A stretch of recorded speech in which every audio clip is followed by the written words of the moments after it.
Hello friends, Namaskar and welcome to our YouTube channel on taxes, the Tax Bite. Friends, today we will discuss a very important topic that relates to the applicability of GST on secondment of employees by a foreign affiliate to its entity or the subsidiary in India. तो दोस्तों ये जो transaction है it is very common specially amongst the MNC, जहाँ पे कि foreign parent entity अपनी Indian subsidiary को कुछ स्पेशलाइज रिसोर्सेज या एम्प्लॉयज वो फॉरेन से इंडिया भेजती है ताकि इंडियन सब्सिडरी का काम एक स्मूथली तरीके से हो सके। इसको हम कॉमन पार्लेंस में कहते हैं सेकॉन्डमेंट ऑफ एम्प्लॉयज। नाउ दोस्तों सवाल ये उठता है, now why we are discussing this judgement और why we are discussing this topic as of now. तो इसके लिए मैं आपको पिछले 2-3 साल पहले लेके जाऊंगा जहां पे सुप्रीम कोर्ट ने नॉर्दर्न ऑपरेटिंग लाइटिंग के अंदर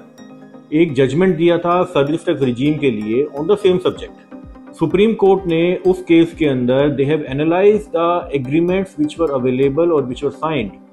between the subsidiary Indian company and the foreign affiliate for secondment of such employees. On detailed scrutiny of those agreements the supreme court reached a conclusion that since the secondee or the person who has been employed in India, the foreign national who is employed in India, since he continues to have a lien on the foreign employment, जो transaction है या जो arrangement है between the foreign affiliate and the Indian subsidiary, that will be treated as secondment, which is subjected to service tax as a manpower supply services. So इसका मतलब ये हुआ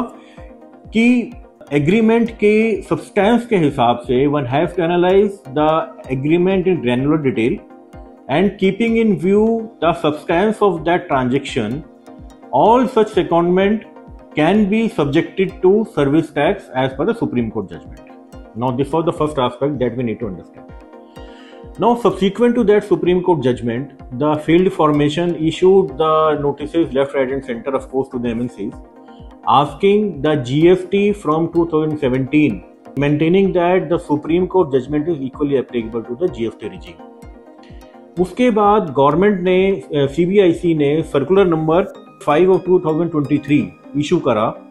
जहां पे CBIC ने ये प्रोवाइड करा कि as per there indicated in that circular,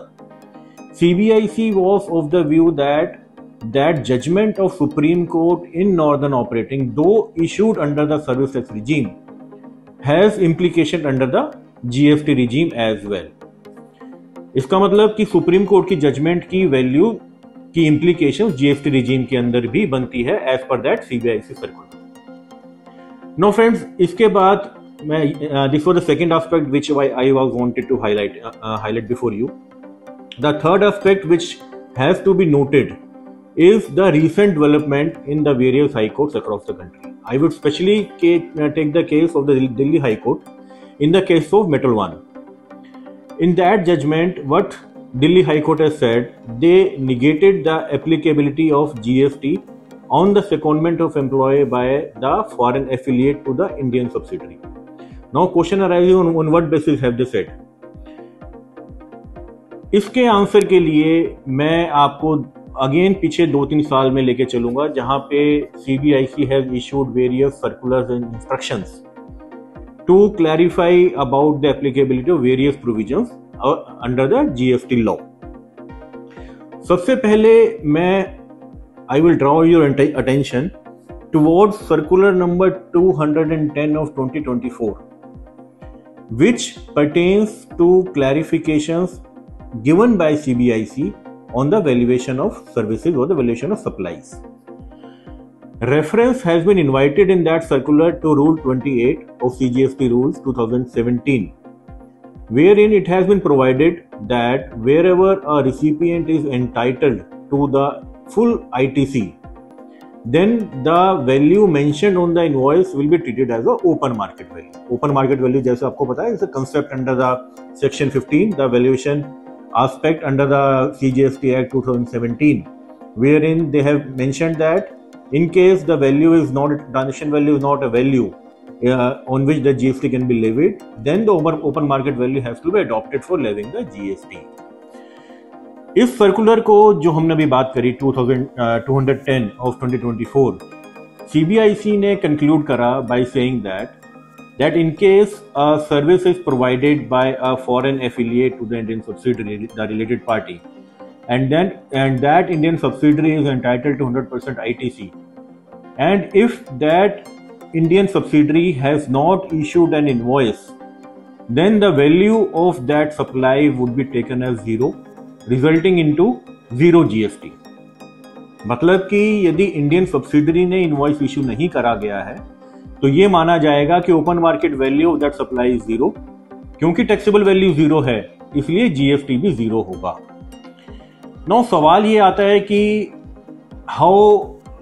the tax is being levied और how the CGST has promulgated various provisions for levying taxes under GST on transaction between the foreign affiliate and the Indian subsidiary. तो friends, इसके लिए we have to first see the time of supply provisions, जो हमें बताता है कि at what instance the GST liability will be triggered, and then the section 15 of course the valuation rules that we have just discussed. Regarding the time of supply provisions, it has been amply clarified in section 13 of the CGST Act that whenever there is a transaction between associated enterprises, the term associated enterprises is coming from the Income Tax Act 1961,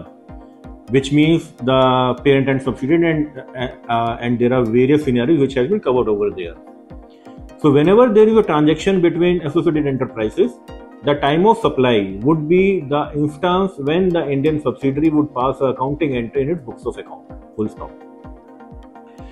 But as a general rule, the time of supply will come into force as and when an Indian subsidiary or a recipient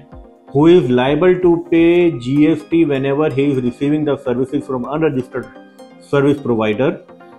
raises a self invoice on itself. Friends, जैसा कि हमें पता है, whenever a person is receiving supplies from the unregistered person, which will include the foreign service providers on certain services or supplies which are specified under the GST law on which the RCM is applicable, then such registered person in India is entitled to raise a self invoice, the tax invoice on itself, which has to be which would form the basis of availment of ITC. So इस case के अंदर यदि associated enterprises हैं तो उस case के अंदर जो टाइम ऑफ सप्लाई होगा that will be the point of passing the accounting entries in the books of account. यदि वो एसोसिएटेड एंटरप्राइजेज नहीं है तो टाइम ऑफ सप्लाई होगा जब उसकी सेल्फ इनवॉइसिंग उस रजिस्टर्ड पर्सन ने करी। So far so good. Now coming to the judgment which has been delivered by Honorable Delhi High Court, wherein the judgment has been given solely on the basis of that circular that since there is no invoice, the taxable value will be treated as zero, resulting into zero GST. One noteworthy point over here is that the Honorable Delhi High Court has not commented on whether the transaction of secondment by foreign affiliate to the Indian subsidiary would tantamount to supply or not. Non-applicability of GST has been arrived solely on the basis of the circular 05. Now, if we see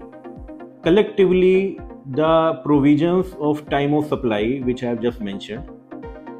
coupled with Rule 47A of the CGST rules, which provides that a registered person has to mandatorily issue a tax invoice, which is the self-invoice, in case wherever he is liable to pay GST within 30 days of the receipt of those services. तो इसका मतलब ये हुआ, यदि हम time of supply और rule 47A को इकट्ठा पढ़ते हैं तो एसोसिएटेड एंटरप्राइजेस के केस के अंदर the time of supply will be as soon as the entry is passed and hence within 30 days that person has to raise a self invoice on the receipt of services, because entry तभी pass करी गई होगी जब उसकी services receive हो गई है। Similarly in the case of non associated enterprises the tax invoice has to be raised within 30 days of the supply of services and that will be the time of supply. क्या ऐसा scenario हो सकता है कि associated enterprises के अंदर आपने एक इंडियन सब्सिडरी ने एंट्री तो पास कर ली but it has refrained from filing और from issuing a self invoice under rule 47A? If yes,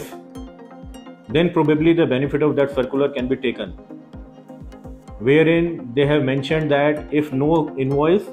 then the value, open market value, will be treated as zero. But again, the question will arise, if a person has violated the CGST rule, then whether the benefit of that circular can be given or not. On the contrary, if we say that if an entry is passed, then because the entry is passed only on basis of certain documentation or happening of any event. So if that event has already happened, and then as per 47A, rule 47A, it is mandatory to issue a self-invoice, then I believe there will be no case between the related party wherein the benefit of circular number 210 of 2024 can be availed, because by collective reading of rule 47A and time of supply provision, an invoice has to be mandatorily raised within 30 days of the receipt of services. So friends, in case of this secondment of services cases, the applicability of GST under RCM, the question arises whether basis the Delhi High Court judgment, a benefit can be taken, and if a person is already paying GST, whether they can stop paying GST in future. So the answer is not pretty clear. It is still falling under the grey area, because the jurisprudence which has been developed as on date is available only on the basis of that circular, and none of the judgment has said that no, this will not tantamount to the supply of services. If any judgment has maintained that this is not a supply, then of course we are out of the GST net. But keeping in view the varied interpretation that we have just discussed in this small video, then I think a contrary view is also possible. So friends, I hope that you will find that discussion useful. Thank you.